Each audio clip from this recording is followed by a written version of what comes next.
views expressed on this program are those of the hosts, guests, and callers, and are not necessarily those of this station, its management, or other advertisers. You're listening to Transformation Talk Radio.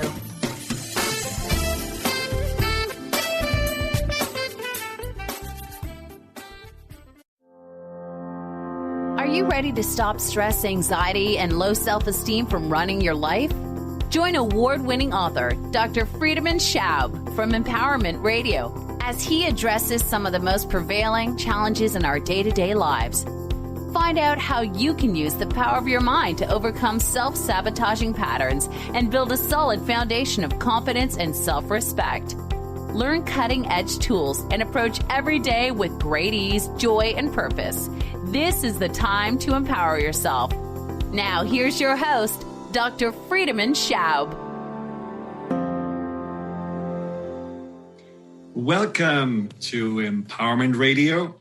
I'm your host, Dr. Friedemann, and today we have, as always, on the third Wednesday, a very special guest who will really enlighten us and help us with a topic that so many people are struggling with. So many of my clients are struggling with, so I'm really excited to have an expert around that topic on the show. Now, let me ask you first, before I introduce my guest, do you feel often tired? Like really tired? Let's say you have a hard time getting out of bed. Or do you have sometimes the feeling that you're wired tired, that you, in the evenings, just all kind of jacked up and cannot find rest, and even though you know you should really sleep this night because tomorrow is another battle in the office or with the little kids at home, you can't find rest. Or maybe you have noticed that every night, 4 or 5 o'clock in the morning, you are wide awake and you can't go back to sleep. Or what about that feeling that you have maybe all of a sudden this craving, you want to eat more sugar, or you feel like you have just this weight gain that all of a sudden happened. Yeah, you feel like, well, I ate a little bit more because I really needed energy, but it's more than you would expect. Now, if you have any of those symptoms, and if you have been struggling with more chronic stress and maybe even anxiety, well, chances are that you are dealing with something that I in medical school didn't even dare to ask because it was still seen as a almost esoteric way of looking at the body. It was almost seen as something sacrilegious to even assume that we could have something like adrenal fatigue. Now, and even today, and I will ask my guest about that more, even today there are certainly debates, especially in the more conservative corners of medicine, whether adrenal fatigue really exists. Now, I personally do believe it exists because I also have seen many of my patients and clients getting better when they had adrenal support. But let's talk to the expert about this, who has written books on our hormones, on our adrenals, and also on the core balanced diet. And I'm talking about Marcel Pick. Marcel Pick is a master in OBGYN. She's a nurse practitioner. She has been studying at Harvard College and at Boston College and Harvard University. She has been awarded a functional medicine practitioner license, I assume. And she is the author of The Core Balanced Diet, Is It Me or My Hormones? And Is It Me or My Adrenals? So, Marcel, so nice to have you on the show. Thank you so much for taking the time to talking to us. Absolutely. I wouldn't miss it for anything. Now, I always like to delve right in, but in order for us to know a little bit more about you and your approach and your wisdom, why have you become so curious and interested in our hormonal system and also adrenal fatigue in particular? What drove you? What got you there? That's a great question. I think what drove me is I've been studying functional medicine for almost 30 years. And I've been familiar with understanding that we need to always look in a different way at what the symptoms are. And when somebody comes in with fatigue, we'll do basic blood work. We'll look at their thyroid. We'll make sure they're not anemic. And we'll do other, basic tests. And then we say, well, you're probably depressed. And my intuition has always been a little different. So I'm very much science oriented also. And I wanted to find out what's the cause of the cause. What's really happening here? And in functional medicine, there's a ton of research actually to show us that when people have long-term stress that oftentimes starts in their childhood and is ongoing, it has huge physical manifestations, in particular with regards to cortisol. So if you've got stress from the time that you were a young child all the way now, we have computers, we have jobs, we have careers, we have children, we have relationships, and it's almost too much for someone to manage. And what happens then is the cortisol levels get affected. And in medicine today, we are so ridiculous because what we say is, well, just decrease your stress and you'll be fine. And it's absolutely not so. What we know is that if you have cortisol levels that are abnormal, either high or low, that many of the tests we do to look for Cushing's, which is a very serious condition of high cortisol, or Addison's, we don't see those very much. And Addison's is too little cortisol. And we really don't see that very often.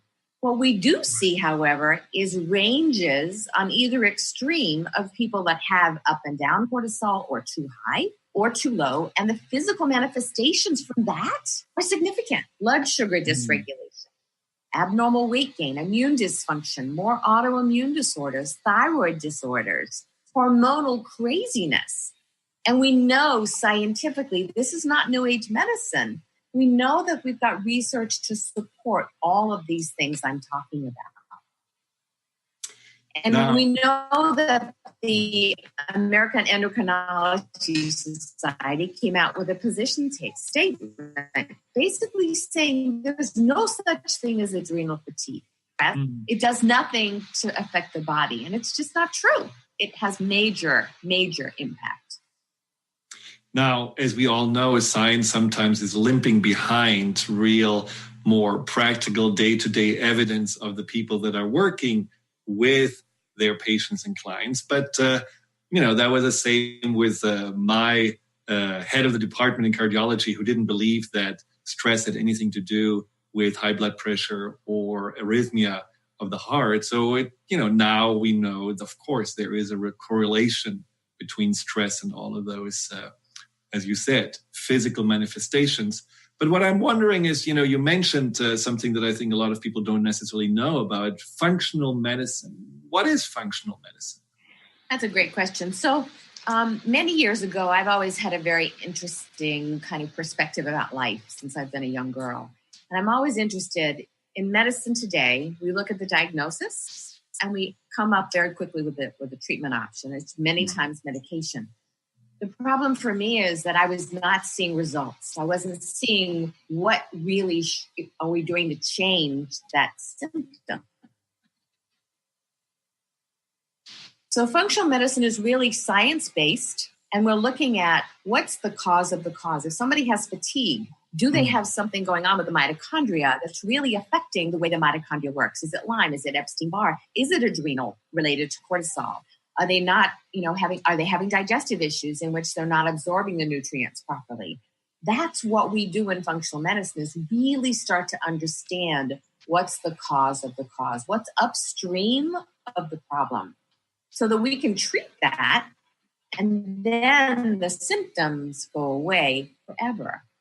And the way medicine is now is we're looking at diagnosing very quickly, and then we're not really helping people get better because many times they're on medications and then they have side effects, so they have more medications.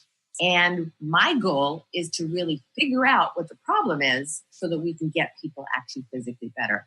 And we know more than ever before that food is the most powerful drug we have. And people are still not understanding how important it is to eat properly because they're so confused by what they see in the literature. Now, and that's something I certainly want to talk more with you about, the issue of food and how we are just really going into extremes with food, not necessarily to be healthier, but to look better. And what is a balanced diet? So that's something I want to ask you more. But back to the adrenal fatigue. Now, the adrenals, just explain in lay terms, what are the adrenals and what pushes them? Why do they get tired? So we can't live without cortisol. We can't live without our adrenals working. It helps us deal with small dangers and episodes of a little chaos. The problem is, if we go back 200 years ago, we would have our adrenals be high if we thought a war was coming or a battle. Mm-hmm. But then right afterwards, we'd either be dead and wouldn't have to worry about it, or the war would be over, the battle would be over, and would come back into festivities and life would get back to normal. What is happening now is that we have chronic ongoing stress. People feel like they're being chased by a tiger all the time.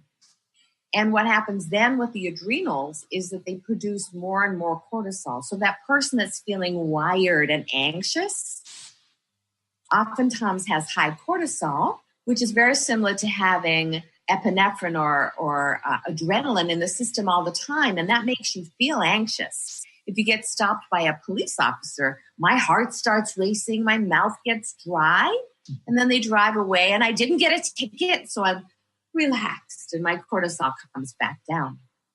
People that have that ongoing stress, their cortisol goes up. And for some of those people, not everyone, what was high then becomes low, and then they have no energy. They can't deal with any stress at all because they don't have the resiliency. So it's like having a rubber band, and the rubber band is pulled and pulled and pulled. And at some point, if we don't give relief to that rubber band, it will break. Right. And that's when people start to have symptoms.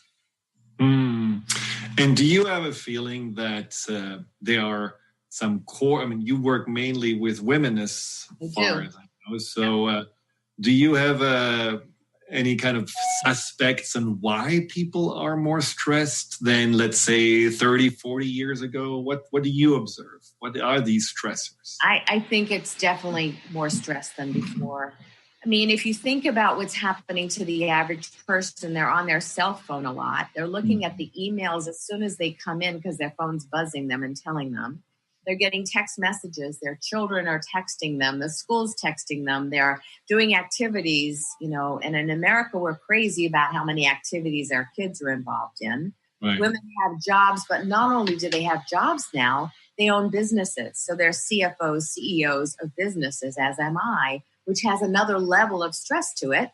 And they're moms, and they're in relationships, and they've got family, and they've got aging parents. It's almost too much to manage. Mm-hmm. And, 50, 100 years ago, we didn't have any of this. My mother died in 1999. We didn't have any of these computer things, and that wasn't that long ago. And we've changed so much in those, 20, 30 years. That's causing people to have such expectations of themselves. Right. And women do all the time. I'm not a good enough mother. I'm not doing a good enough job at work. My relationship's suffering. I don't have a sex drive anymore. My hormones are going crazy. And so my job is to help them kind of look at, okay, how do we now look at what are some things you may be able to let go of? Mm-hmm. And how do we come more into balance about, let's have an electronic Sabbath 3 days a week. Don't even turn them on. Or shut them off at 4 o'clock. Well, I'm sure that you get a lot of resistance right there of people wanting to feel better, but then are asked to do something impossible, like turning the electronics off. Now, after the break, we will talk more about how can we manage our stress better in natural ways. How can we feed our adrenals? Because even if you know you have adrenal fatigue, and I mentioned some of the symptoms, and you can certainly also tell us more about that. Even if you know you have adrenal fatigue, for some people it feels like, oh my God, another issue to deal with. That sounds like an uphill battle. Can I really ever even get my adrenals back in balance? And I think you have shown that this is not as hard as it sounds. So stay tuned. We will be right back.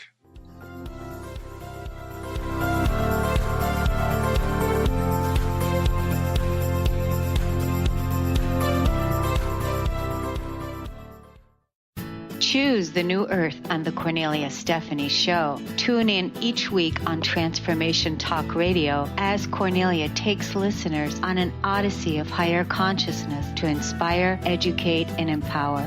Cornelia guides people on the path of self-healing, peace, and liberation. The Cornelia Stephanie Show is your catalyst for anchoring heaven on earth on a global scale. For more information, go to corneliastephanie.com.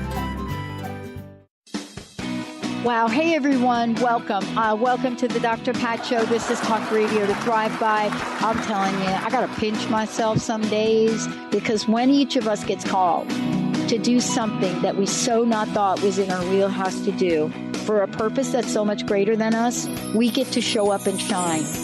If you would like to show up and shine on the Dr. Pat Show as a co-host or sponsor, send us an email to inspire@thedrpatshow.com. Calling all moms, it's time to awaken your vibrant, intuitive, loving self in every area of your life. Join host Debbie Pokornik as she shares thoughts, stories, and tools to help you stand in your power. Listen to Vibrant, Powerful Moms helping everyday women create extraordinary lives. Mondays at 2:30 Pacific, 5:30 Eastern. For more information about Debbie, visit empoweringenergy.com. That's empowering with letters NRG.com. In this day and age, if you don't reinvent yourself, you may never find balance, peace, and the sustainable life that is your birthright. Angela Watson Robertson, known as the Reinvention Warrior and the host of breakthrough radio show Masters of Reinvention, is here to help you reinvent every area of your life. Tune in and hear from the best in the personal transformation business and discover tips and tools for positive change. Live every month on Transformation Talk Radio. Tune in to Mainstream Metaphysics Radio to harness your connection with the universe to effect change for optimal success and happiness. Named one of the country's top psychics, Eve now brings her insights and gifts to this weekly hit call-in show, joined by visionaries, leaders, and gifted others, but mostly you. Jot it down. Thursdays, 10 a.m. Pacific, 1 p.m. Eastern on TransformationTalkRadio.com. Are you ready to make deep, lasting, transformative changes?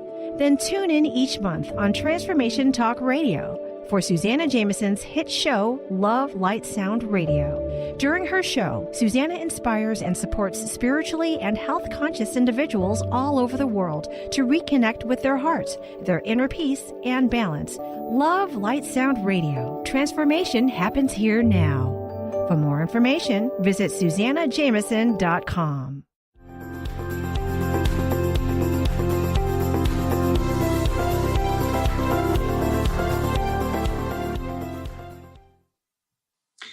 Welcome back to Empowerment Radio.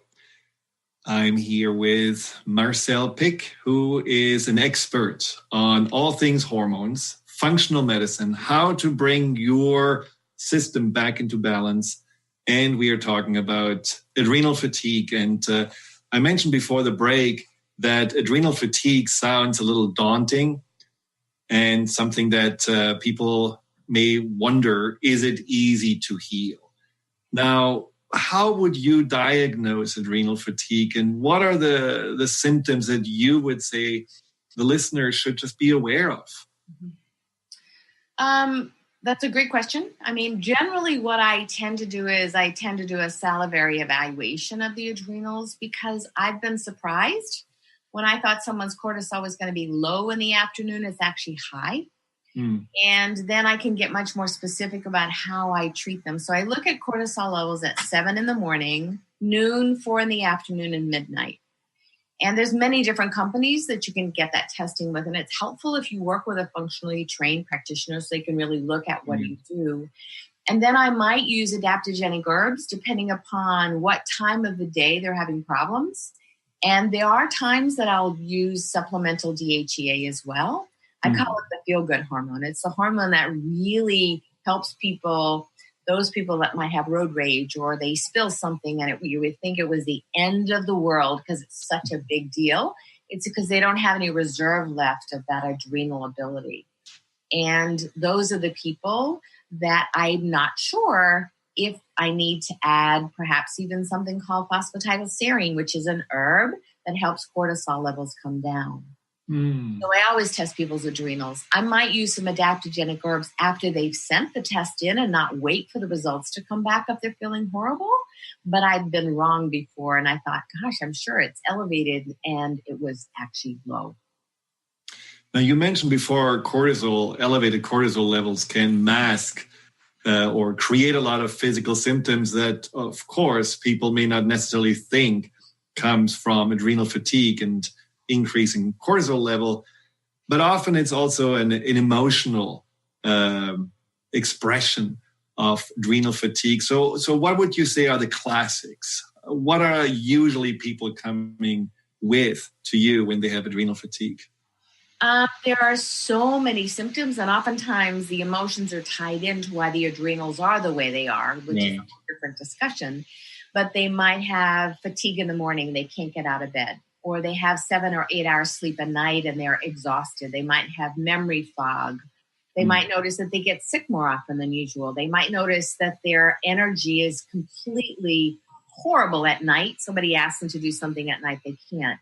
They have more PMS. Their hormones are very dysregulated. Their blood sugar becomes very dysregulated. Their autoimmune disorders have increased. Many of these things, when we look at their adrenal scores, can be part of that puzzle. Now, of course, there's many other things that need to be evaluated first, but the adrenals play so much into the physiology of the body's workings that we absolutely, in my opinion, can't ignore it. And it's because of what we talked about before, of so many of the factors that are going on in people's lives that are so stressful. There are many, many physical symptoms. They can have more bruising. There's so many different things that are related to adrenals, but they can be other things too. So I always rule the other things out as well. But I'm always surprised when I look at adrenal testing, I hardly ever see normals. Well, they're coming to see me, obviously, but they're hardly ever in the normal range. Now, when you are thinking about adrenal fatigue, and you just mentioned all these other possible expressions, just like I'm thinking about chronic fatigue, I'm thinking about fibromyalgia, things that a lot of women are dealing with. How is that connected to adrenal fatigue? Is adrenal fatigue the beginning, like you said, the upstream cause that then creates downstream these more severe even expressions? Yeah. It's a great question. I don't think we know the answer to that. Is it first or second? But I never see somebody with chronic fatigue or fibromyalgia that doesn't have pretty significant adrenal abnormalities. And when I see somebody with fibromyalgia, I'm always going to be looking at the gut to see what's the microbiome of the gut look like. Do they have an overgrowth of bacteria or not enough bacteria? Or, do they have dysbiosis, or the problem with the gut is so severe they can't absorb nutrients properly? Because they're all so interrelated. And once I get the gut normalized, then we may find that the adrenals can go back to normal. And I'm always looking also for celiac with people with adrenal fatigue. Because you oftentimes will find people have a gluten sensitivity. If I see adrenal issues, I almost always take people off gluten because it can be such a huge culprit for people with regards to the fatigue. And amazingly enough, many of them feel much better. And I don't always just rely on a celiac profile. I might do some genetic testing. There's genes that are expressed something called HLA-DQ2, and there's an 8. And I look to see if they have both of those genes and they have GI issues. I'm very suspicious they have celiac. So I'll get those people off gluten as well. And that also very much helps the adrenals, because the adrenals are going to be reactive with regards to Lyme, which we see a lot here in Maine, or to Epstein-Barr, cytomegaloviruses and other viruses, and celiac. Those can be the things that push the adrenals even harder. I see. So we're always looking, I'm not just thinking stress, although that is a big part of it. I'm also thinking about the other abnormalities that might be part of it as well. Yeah, and with stress, I mean, that can, of course, be a beginning stage. Then the more tired you feel, the more stress you have because you cannot really cope with your day-to-day issues. Now, there are natural ways to deal with adrenal fatigue, but also stress. I mean, you mentioned in your book natural ways and also in your blog. What would you suggest? Not everyone can come to Maine and that's right, of course not. That's right. There's many adaptogenic herbs, cordyceps, ashwagandha, astragalus, eleuthero, Siberian ginseng it was called. Many of those have been well studied. And we have many, many, many research papers showing us that they're very effective to help stabilize the adrenals. So one of the things that I talk a lot about is if you don't deal with the stress, it will deal with you. So you have to find ways to understand that our biography becomes our biology, our own personal stories. Perhaps if you're a perfectionist and you kind of learned that as a child, if you don't learn how to temper that yourself, that stress is going to be ongoing. So I can help people feel better, hands down. But I'm going to see them year after year if they don't begin to address what caused that adrenal dysfunction to begin with. And it's not necessarily taking the stress away, but it's taking away one's initial response. Mm-hmm. That's a learned behavior. You can learn to change things. What I always say to people is, look, we all have stories. And some people have horrible, horrific stories. But we always have a choice in life to have that have us determine who we're going to be later in life, or to give us muscle to become someone different. And that takes some courage on one's part to be able to say, that was my story. I'm not going to respond in the same way, and I'm going to learn how to do that differently so I can change the way my body responds, because we can change anything. That is true. Very much so. Now, I'm just wondering, do you give people also tips on how to deal with their stress in more resourceful ways? And absolutely. Kind of? One of the things that I do I have so many patients that are what I call worry wards, and they worry all day long. And I actually create for them worry time. And it's like when you're learning to meditate, you say your mantra over and over, and then your mind wanders and you pull yourself back to that mantra again. So for worry time, you do the same thing, which is that you decide on a time that you will worry every single day. It can be in the morning, in the afternoon, whenever that time is that you choose. And then what you do is you start to only allow yourself to worry about everything and anything at that time. And if you worry the day before, you go, no, tomorrow at 3:00. And you write the things down, and you really do take the time to worry at that time so that you don't kind of convince your body to, it's not working anyway, don't bother. Also doing something called 7-7 breathing, so that when you have a moment, you can be driving in your car. So you inhale for 7, you hold for 7, and you exhale for 7. Because just the method of breathing, so many people are so anxious, they're holding their breath all the time. Right. It also causes increased carbon dioxide, which causes all kinds of other physiological problems in the body.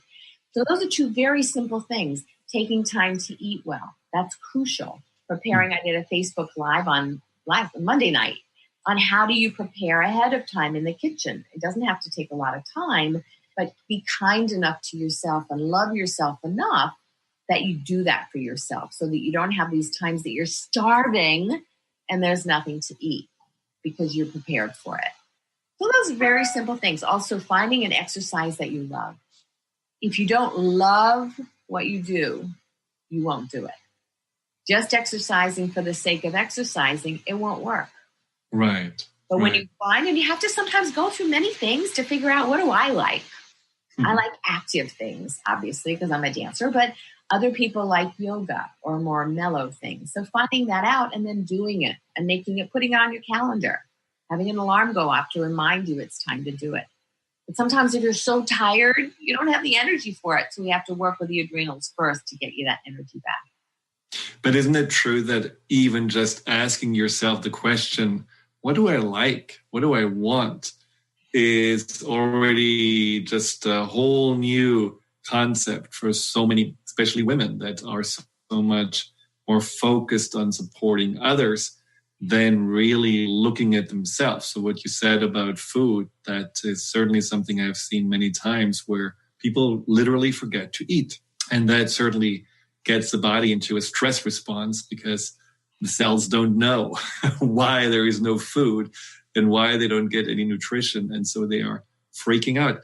Yeah, so these are really nice and helpful ways. And I wanted to just mention to the listeners, your website is full of information, has wonderful blogs. You have also a radio show that's ongoing on Hay House. And how can people find out more about you? Sure. The website is the best way, because I'm going to start doing many more Facebook Lives. I do them every week, and I'm going to start doing them twice a week. So it's marcelpick.com. That's the best way to do that. And then they can get involved in the Facebook as well if they want to, a little bit more involved with that too. But I try to publish 1 to 3 articles a week. Well, I can tell you're definitely prolific in your writing, and they are very interesting, these articles. So a lot of resources there to find. Marcel is spelled Marcelle,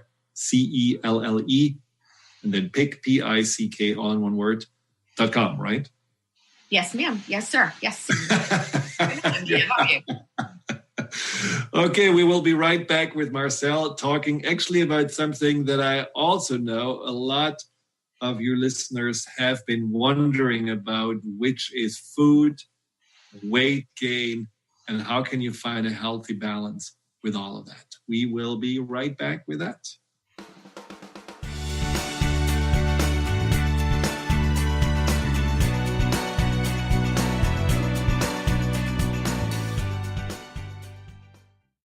Are you looking for the perfect setting for your next workshop or retreat? At Spirit Fire Meditative Retreat Center, cultivating consciousness is what we do best. Our guests count on us to create an atmosphere that supports serenity and well-being. We lead from the heart and create space for the mind. Freshly prepared meals designed with local and organic ingredients, 95 acres of beautiful woods and pastures, and a facility built with green in mind. This is what you'll find at Spirit Fire. For more information, visit spiritfireretreatcenter.com. On the cutting edge of the new mainstream, Christine Upchurch is passionate about bringing together science, psychology, and spirituality in a way that can be applied to our everyday lives for true transformation. The Christine Upchurch Show, stellar conversations to illuminate your journey, engages some of the most outstanding visionaries on the planet in lively dialogue to inspire you to become that bright light you're meant to be. Join Christine every Friday at 11 a.m. Pacific Time on KKNW, AM 1150, and Transformation Talk Radio. Tune in to Lucid Planet Radio with Dr. Kelly Neff. This hit show will illuminate your senses and empower you beyond your daily stressors and hardships. Renowned psychologist and author Dr. Kelly will captivate you with far-reaching topics and amazing guests as you wake to the greatest version of yourself. Learn to tap into your intuitions, think critically about our world, heal emotional and psychological wounds, and follow your passions to live your dreams. The Lucid Planet. Welcome home. Visit lucidplanetradio.com for more information. Tune in to The Jen Royster Show, intuitive guidance to inspire your life, each Thursday at 8 a.m. Pacific and 11 a.m. Eastern on TransformationTalkRadio.com. This amazing show is an inspirational hour that will take you on an epic metaphysical journey to discover the spiritual approach to life's greatest challenges. Dr. Jen is an internationally known intuitive counselor, spiritual teacher, and energy healer. Call in for intuitive readings and visit JenRoyster.com for more information. Interested in deepening your spiritual practice? The School for Esoteric Studies offers online training to spiritual seekers from all paths of life and individual coaching. Our courses synthesize Eastern and Western spiritual traditions based on meditation, study, and service applied to everyday life. To learn more about our courses and services, please visit www.esotericstudies.net. Winning at the game of money. Lynn Brown is now offering Full Spectrum Finance, a progressive 12-month program that will help you to navigate through the mechanics of financial expansion. Finally, a financial planner who looks at the full spectrum of money and abundance. Engage you in the mental, physical, and energetic aspects of finance. This is Full Spectrum Finance. Are you ready to get into it? For more information, go to fullspectrumfinance.com.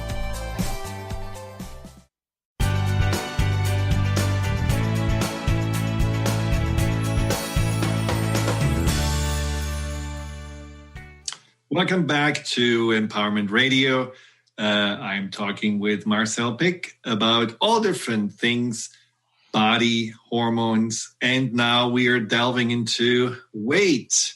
Now, how many of you have been struggling with your weight and have been wondering how to get it off, but also finding themselves confused because you have tried, you forced yourself to any kind of diet, maybe you shed some pounds, and then it just came right back. And part of it is certainly also stress, as we talked about. When you have adrenal fatigue, you tend to feel low energy, and naturally we're looking somehow to get this energy back.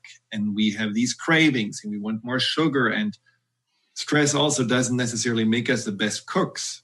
I mean, when you look in your kitchen, how many processed foods are staring at you, which makes it easy, but not necessarily healthier. How often do you find yourself in the drive-thru or at a 7-Eleven just because you don't have time to really make even your own salad or sandwich? All of those things are maybe culprits on why you have gained weight. But the bigger question is, what can you do to let go the excess weight without stressing yourself even more out than you already are? And that's what I want to ask Marcel. What are your suggestions? You know, the reality is that the old notion of calories in, calories out is incredibly outdated. We know that people have different requirements for what maintains their weight, but we also know there's many, many things that cause what I call weight loss resistance. So if their hormones are imbalanced, in particular cortisol, that may stop them from losing weight. The body will hold on to every calorie, waiting for the calmness to come. The other thing is if you have digestive issues, we know that some very interesting research is a large study going on at Harvard now looking to see people that have over 100 pounds to lose, if they do fecal transplants using feces that have been very well screened, and they then substitute and use an enema, will that help with weight loss? And what they're finding is it does. So we change the microbiome of the gut, and we're seeing that people are having weight that's coming off. So we know that the digestive system plays a huge part in the microbiome. What are they doing? Sorry, I have to ask you again. What are they doing? So there are people that are in the study that have 100 pounds to lose. Right. They're using fecal transplants. So they're actually... That's what I don't know what that means, fecal. Sorry. So it means that you're using from somebody that's very healthy and you're screening it for all kinds of abnormalities, people that have normal bacteria in their gut, using some of their feces and transplanting them into that person.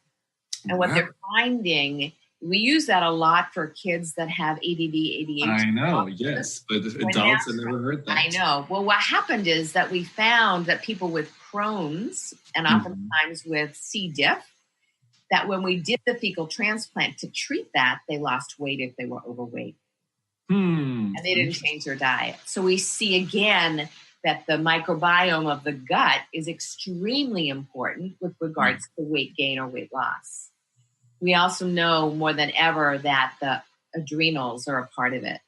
And we know that hormones are a part of weight gain. So until we understand all that for that particular person, it's not a matter of saying, well, just go and just exercise 9 hours a day. It doesn't work for some people, or change your diet. The other thing that we see is that many people have food sensitivities. And that food sensitivity, just by stopping, I had a patient a few weeks ago, I stopped eggs and dairy, and she lost 15 pounds in that month. A lot of it was fluid, of course, but she was, ecstatic that she felt so much better. So getting to the root cause of what the problem is can be very, very important as well. And then if that's not working, sometimes what I will do is I have a homeopathic that I used, as I mentioned to you, in my office to reset the metabolic function, and it really works very effectively. And then I do genetic testing to find out for that person, what is your food plan that works for you? Because it is not true that keto works for everyone. It works for a lot of people, or lower carbs or paleo. But for some people, they need more the Mediterranean diet. And for other people, I see this seldom, but it is true, I see it, is the lower fat. So I get much more clear for that individual about what's the problem. Why are you not losing weight? And what do we need to change? And I always have people get away from processed foods, that they don't use any artificial colors, sweeteners, dyes, which means you make your food yourself, that you prepare it, or you go to a restaurant that is very good about using a lot of vegetables and some great spices, but it's really healthy food.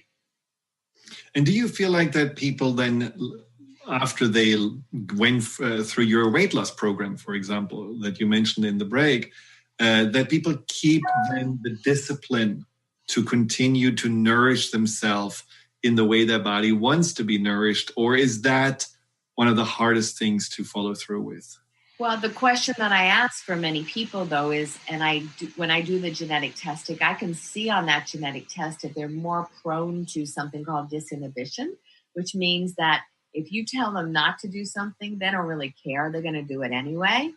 So if they know that about themselves, then they can start planning ahead, saying, it is harder for me to stick with things. So I'm going to make sure that I plan ahead because they're so happy with the weight loss. If it's somebody that's never full, I can see that from their genetics. And then I'll say, okay, you really need portion control because you don't have that turn off valve. And as they start to see that they feel so much better, I don't have anyone that's gained the weight back. I have 100% success, and I'm careful about who I screen, so understand that. But I am also very careful about working on the other end of it. And if there's somebody that's a compulsive eater, I might not take them into the program because they're not ready to change. So I might work with them in a different way to look at, okay, how do we change this dynamic for you so that you learn other ways to deal with your stress instead of using food? Right. So and I'll look at neurotransmitters so that I can really correct that first, because there's many food cravings people have because they have nutrient deficiencies, and then I can work with them in other ways.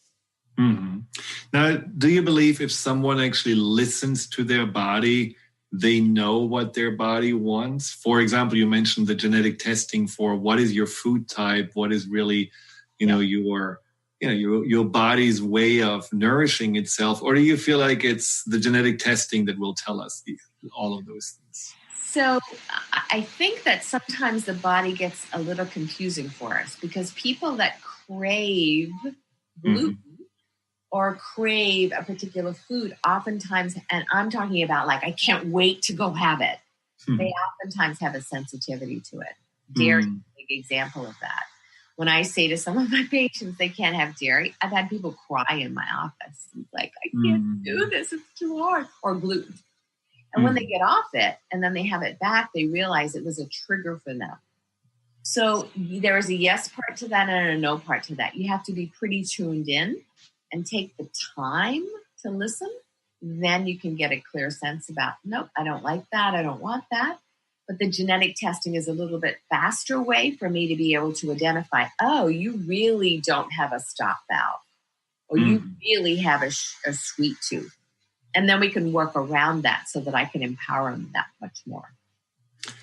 Right. Now, I mean, listening also plays a role, of course, with after you had the food. So if you have a lactose intolerance, you probably, no matter how much you were craving the milk, noticed it's not totally sitting well with you. So the listening goes probably longer than that.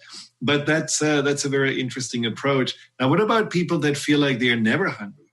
They just don't really know what their body wants because they feel, I don't really feel drawn to anything. So they are forcing themselves to eat something that's supposed to be healthy, but they don't really feel ever that food is enjoyable.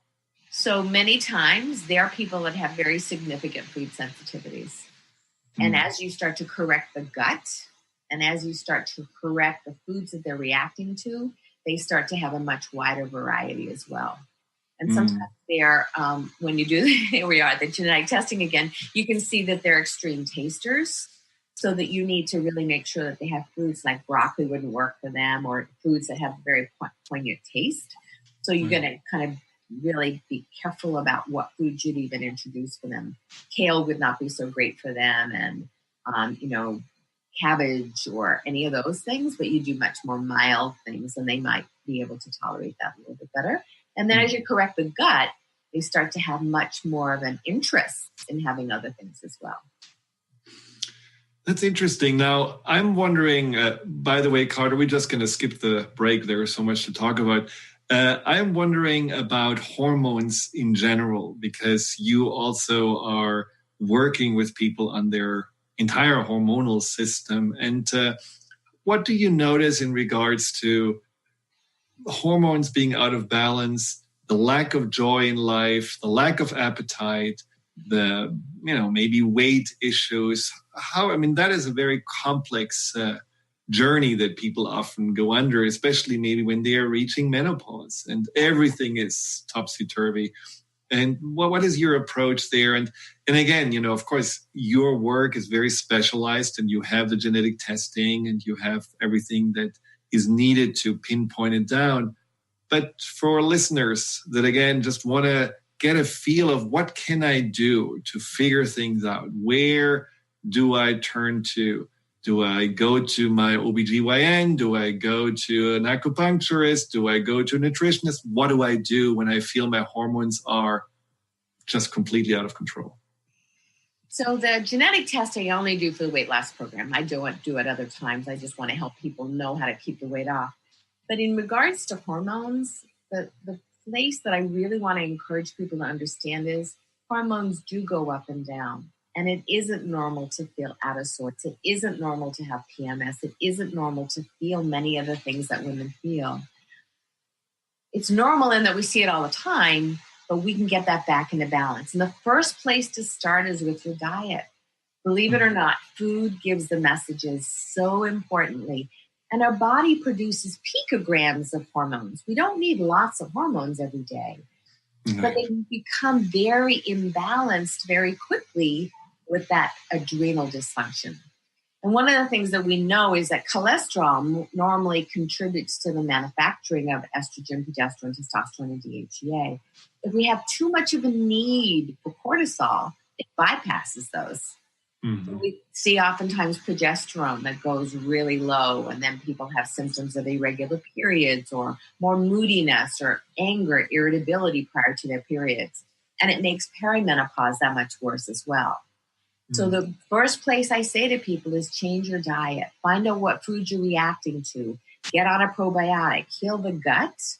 But also it's time. Time for oneself is crucial also, because you're going all the time. You don't have the ability to sit back and say, what is going on for me? Mm-hmm. And stress plays a huge part in that dysregulation of the hormones too. So it's a catch-22. But it doesn't have to be very complicated. Oftentimes I'll look at adrenals, or I'll put them on adaptogenic herbs, and then I'll have them change their diet. And they're 85% of the time, they're way better than they were before. So there are great things that people can do on a daily basis. And if it's more complicated than that, then they may need to see somebody that's going to be listening to them. Because in the world here, we oftentimes will have people say, I went to my OBGYN and they just said, oh, for God's sakes, you're perimenopausal, what happens? And in perimenopause, that's not acceptable. They feel horrible and they really need some guidance and help. It's pretty obviously that something in medicine is not quite going the right direction when a visit at your doctor cannot last longer than 6 minutes. And that is certainly a problem, especially when we are understanding more how stress and how our emotions are creating also health or illness. But you had this book, Core Balanced Diet. Is that including then also the diet that helps you to be balanced hormonally, balanced in a way that you don't even have to deal with the imbalance, but stay balanced? And what is a part of that core balanced diet that you're describing there? The Core Balanced Diet is really a book for those people that have tried everything and can't get the weight off. So it's Is it my adrenals? Is it my digestion? Is it my hormones? Are my issues in my tissues emotionally? Where are we with all those things? And the book, Is It Me or My Hormones, is really more about, let's get you clear about what you can do dietarily. And it's got a 4-week food plan in there to really keep the hormones a little bit more stable. And, what I see so often in my practice is people don't know. They didn't know that what they eat affects their hormones. Mm-hmm. They didn't know that, having more joy in one's life and having less stress response can actually impact their hormones. So it's really teaching people. And I would be committing malpractice every day if I saw people every 6 minutes. I can't anymore figure it out in that short period of time. There's too many things to be thinking about to really help my patients understand what's really behind this. So what do we need to do to treat you to get you feeling fabulous as you get older? And our culture here is going to be saying over and over again, you're getting older. I hear that all the time. Or one of the things I hear all the time is, you just have a menopausal vagina. Like, well, what does that even mean? I have pain. Well, it doesn't have to be that way. So it's asking the questions and knowing we can age incredibly well and feel amazing as we get older if we figure out what the problem is.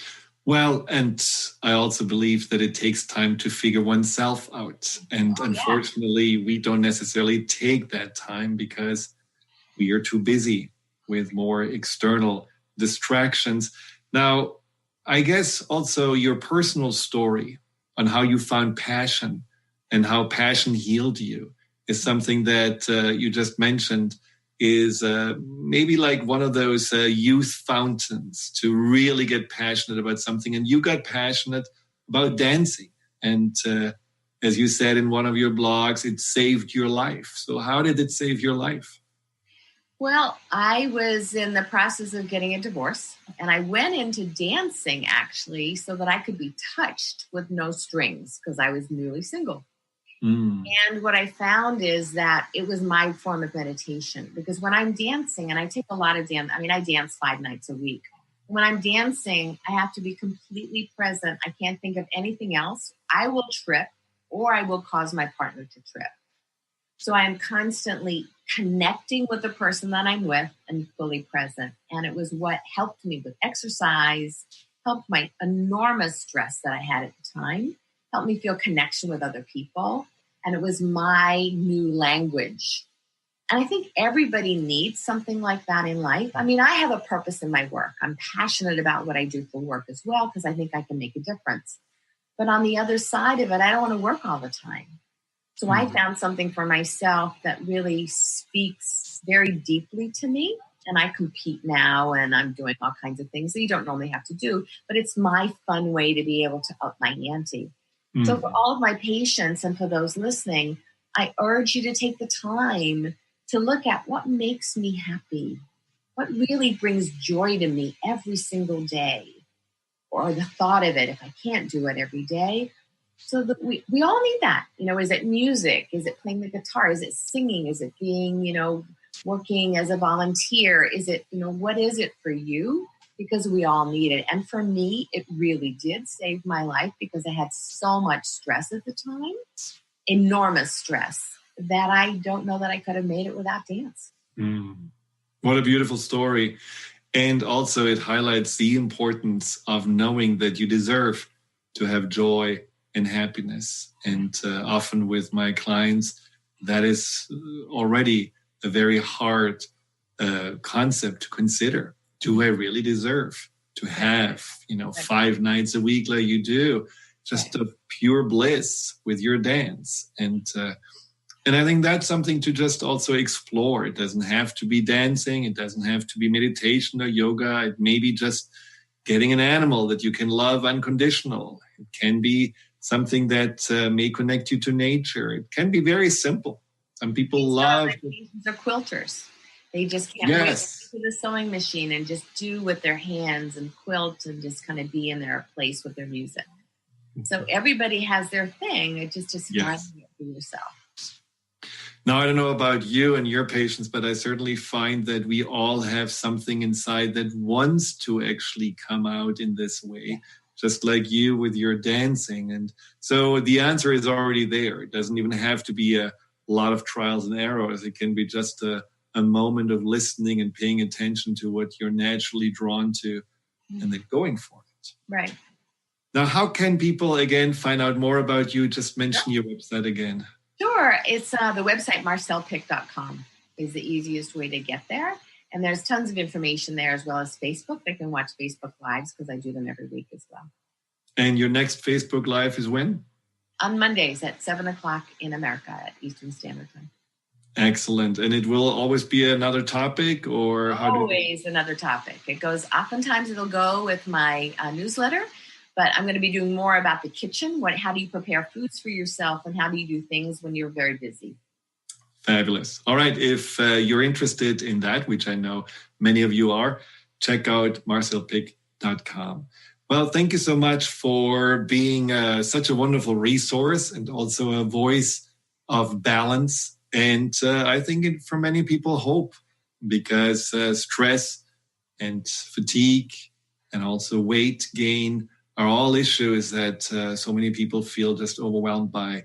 And your information certainly gave a lot of input and also hope to be able to make those changes and do them naturally. And it sounds like also fairly easily. It doesn't have to be hard.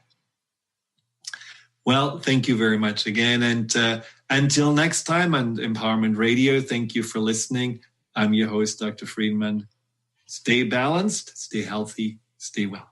Goodbye. Bye-bye. You've been listening to Empowerment Radio with Dr. Friedemann Schaub. Join Dr. Friedemann the first and third Wednesday each month at 11 a.m. Pacific as he addresses some of the most prevailing challenges of our daily lives. Discover how you can use the power of your mind to overcome stress, anxiety, and overwhelm and create a solid foundation of confidence and self-esteem.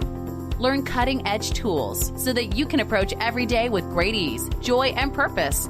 To learn more about what Dr. Schaub can do for you, visit thefearandanxietysolution.com.